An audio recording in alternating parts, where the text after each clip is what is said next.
ಕರ್ನಾಟಕದಲ್ಲಿ ಮತ್ತೆ ಕಾಂಗ್ರೆಸ್ಸು ಮುಸ್ಲಿಂ ತುಷ್ಟೀಕರಣದ ಶಿಕ್ಷಣ ಕ್ಷೇತ್ರದಲ್ಲೂ ತೋರಿಸ್ತಾ ಇರುವಂತಹದ್ದು ಅತ್ಯಂತ ಹೇಯವಾದಂತಹ ಕೃತ್ಯ, ನಾಚಿಕೇಡಿನ ಕೃತ್ಯ ಇದು. ಕಾಂಗ್ರೆಸ್ ಅಧಿಕಾರಕ್ಕೆ ಬಂದಾಗಿಂದ ಹಿಡಿದು ಕರ್ನಾಟಕದಲ್ಲಿ ಮೇಲಿಂದ ಮೇಲೆ ತುಘಲಕ್ ರಾಜ ಔರಂಗಜೇಬನ ಪುನಃ ಸೃಷ್ಟಿ ಮಾಡುವಂತಹ ಸರ್ಕಾರ ನಡೆಸ್ತಾ ಇರುವಂತಹದ್ದು ಎದ್ದು ಕಾಣಿಸ್ತಾ ಇದೆ. ಮುಸ್ಲಿಂ ಓಟಿಗೋಸ್ಕರ ಇವತ್ತು ಶಿಕ್ಷಣ ಕ್ಷೇತ್ರದಲ್ಲಿ ಬದಲಾವಣೆ ಮಾಡುವಂತಹ ಪ್ರಕ್ರಿಯೆ SLC ವಿದ್ಯಾರ್ಥಿಗಳ ಪರೀಕ್ಷೆಯಲ್ಲೂ ತೋರಿಸಿದ್ದಾರೆ. 26ರಿಂದ ಫೆಬ್ರವರಿ 26ರಿಂದ ಮಾರ್ಚ್ 2ರವರೆಗೆ SLC ಪರೀಕ್ಷೆ ಪತ್ರಿಕೆಯ ದಿನಾಂಕಗಳನ್ನು ಘೋಷಣೆ ಮಾಡಿದ್ದಾರೆ. ಸೊ ಅದರಲ್ಲಿ 1ನೇ ತಾರೀಕು ಶುಕ್ರವಾರ ಬಂದಿದೆ.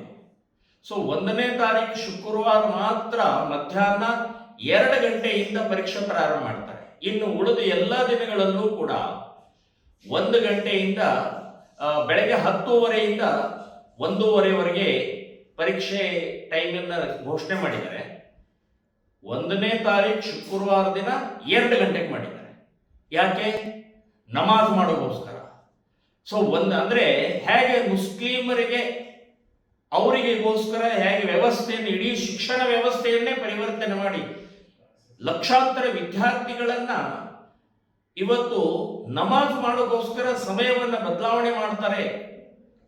ಕೆಲವು ಮುಸ್ಲಿಂ ವಿದ್ಯಾರ್ಥಿಗಳಿಗೋಸ್ಕರ, ಮುಸ್ಲಿಂ ಶಿಕ್ಷಕರಿಗೋಸ್ಕರ, ಮುಸ್ಲಿಮರ ಕೆಲವೊಂದು ಸಿಬ್ಬಂದಿಗೋಸ್ಕರ ಹೇಗೆ ಲಕ್ಷಾಂತರ ಹಿಂದೂ ವಿದ್ಯಾರ್ಥಿಗಳ ಮೇಲೆ ಇದನ್ನು ಹೇರ್ತಾರೆ ಅನ್ನೋದಕ್ಕೆ ಇದು ಒಂದು ತುಷ್ಟೀಕರಣದ ಇದೊಂದು ನೀತಿ. ಸರ್ಕಾರ ಕೂಡಲೇ ಇದನ್ನು ವಾಪಸ್ ತಗೊಂಡು ಬದಲಾವಣೆ ಮಾಡಬೇಕು, ಇಲ್ಲಾದರೆ ಹೋರಾಟವನ್ನು ಮಾಡಬೇಕಾಗತ್ತೆ ಅಂತನ್ನುವಂಥ ಎಚ್ಚರಿಕೆಯನ್ನು ಕೊಡ್ತಾ ಇದ್ದೀನಿ.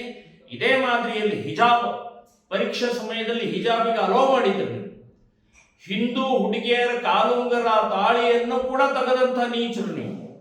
ಇನ್ನು ಬೇರೆ ಬೇರೆ ರೀತಿಯ 10,000 ಕೋಟಿ ಮುಸ್ಲಿಂ ಸಮ್ಮೇಳನದಲ್ಲಿ ನಾವು 10,000 ಕೋಟಿ ಕೊಡ್ತೀವಿ ಅಂತ ಘೋಷಣೆ ಮಾಡಿದ್ವಿ. ಕಾರ್ ಸೇವಕರ ಹಳೆ ಕೇಸ್ಗಳನ್ನು ಓಪನ್ ಮಾಡಿ ತೊಂದರೆ ಕೊಟ್ರೆ, ಹೀಗೆ ಅನೇಕ ಪ್ರಸಂಗಗಳನ್ನ ಇವತ್ತು ತುಷ್ಟೀಕರಣ ಮಾಡ್ತಾ ಇರುವಂತಹದ್ದು ಎದ್ದು ಕಾಣಿಸ್ತಾ ಇದೆ. ಟಿಪ್ಪು ಸುಲ್ತಾನ್, ಔರಂಗಜೇಬ್, ಬಾಬರ್ನ ಆಡಳಿತ ಮತ್ತೆ ಪುನಃ ಮಾಡುವಂತ ವ್ಯವಸ್ಥೆ ನಿಮ್ದು ಎದ್ದು ಕಾಣಿಸ್ತಾ ಇದೆ. ಅತ್ಯಂತ ಖಂಡನೀಯವಾದ. ಸೊ SLC ಪರೀಕ್ಷೆ ಏನೋ ಒಂದು ನಿಯಮ ಬದಲಾವಣೆ ಮಾಡಿದರೆ ಅದನ್ನ ಬದಲು ಮಾಡಿ ಬೆಳಗ್ಗೆನೇ ಪ್ರಾರಂಭ ಮಾಡಬೇಕು ಅಂತನ್ನುವಂಥದ್ದು ಶ್ರೀರಾಮ ಸೇನೆ ಸಂಘಟನೆ ಆಗ್ರಹ ಮಾಡ್ತಾ ಇದೆ.